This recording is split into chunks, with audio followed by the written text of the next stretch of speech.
हर साल की बात इस साल भी आचार संहिता का ऐलान कर दिया गया है। जी हाँ दोस्तों, आपने सही सुना। इलेक्शन से पहले आचार संहिता को लागू किया जाता है। आचार संहिता क्या है और क्यों लागू किया जाता है, ये किसके लिए है, इस वीडियो में मैं सारा कवर करूंगा। इस वीडियो के एंड तक बने रहे। यदि आपने वीडियो को अभी तक सब्सक्राइब नहीं किया है, लाइक नहीं किया और शेयर नहीं किया है तो लाइक सब्सक्राइब शेयर कर ले, ताकि मेरा नए वीडियो आप तक जल्द से जल्द पहुंच सके। चलिए बिना समय गवाए इस वीडियो को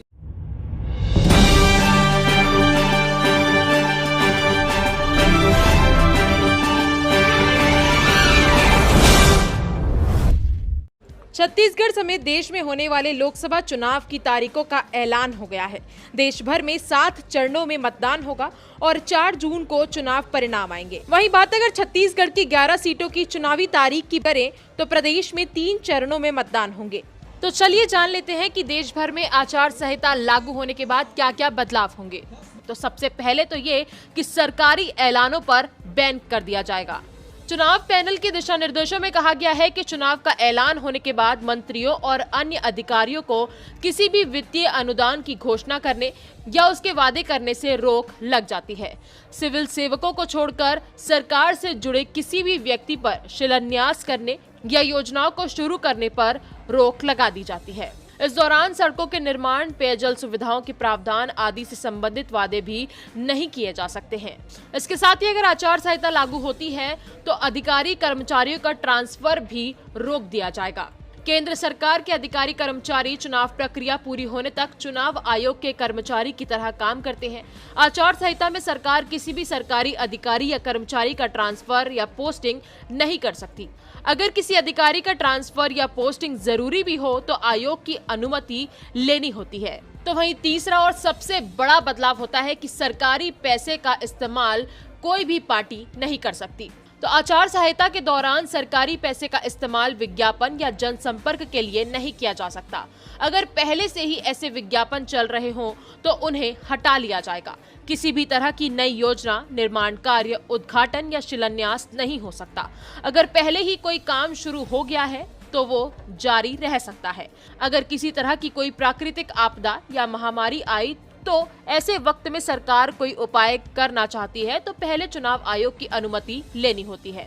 सरकारी विमान, वाहन, मशीनरी और कर्मियों सहित सरकारी परिवहन का उपयोग सत्तारूढ़ दल के हितों को आगे बढ़ाने के लिए नहीं किया जा सकता है।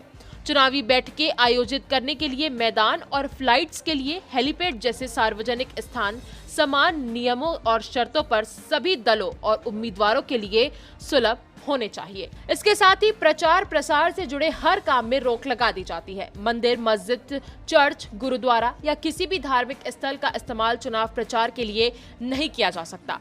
प्रचार के लिए राजनीतिक पार्टियां कितनी भी गाड़ियां, 2 व्हीलर भी इसमें शामिल होती हैं, इस्तेमाल कर सकती हैं, लेकिन पहले रिटर्निंग ऑफिसर की अनुमति लेनी होगी। किसी भी पार्टी या प्रत्याशी को रैली या जुलूस निकालने या चुनावी सभा करने से पहले पुलिस की अनुमति लेनी होगी। रात 10 बजे से सुबह 6 बजे तक डीजे का इस्तेमाल नहीं हो सकता। अगर कोई रैली भी होनी है तो सुबह 6 बजे से पहले और रात 10 बजे के बाद नहीं हो सकती।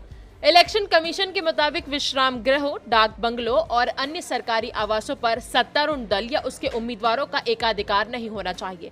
लेकिन किसी भी पार्टी द्वारा चुनाव प्रचार के लिए प्रचार कार्यालय के रूप में या सार्वजनिक बैठकें आयोजित करने के लिए उनका उपयोग करना प्रतिबंधित है। आचार संहिता लागू होने के बाद बयानबाजी को लेकर भी कई सारे नियम हैं।